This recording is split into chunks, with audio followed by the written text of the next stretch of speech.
పోహాను rice flour తోటండి మంచి recipe. ఒక glass ఏమో పోహా తీసుకున్నాను, 2 గ్లాసులు ఏమో బియ్యపిండి తీసుకున్నాను అనమాట. ఇదేంటంటే నీళ్ళు పోసేసి ఒక 10 నిమిషాలు పక్కన పెట్టేసేయాలి.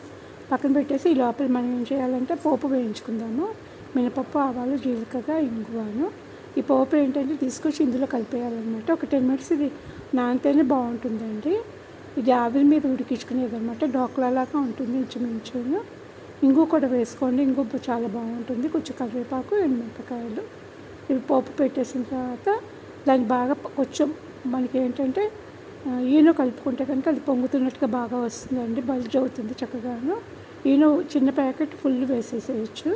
వంట సోడా కన్నా ఈనోనే బాగుంటుంది, ఎందుకంటే ఇది వంట సోడా కొంచెం కెమికల్ వాసన ఇస్తుంది, ఇదైతే కనుక ఫ్రూట్ వాసన ఇస్తుంది అన్నమాట.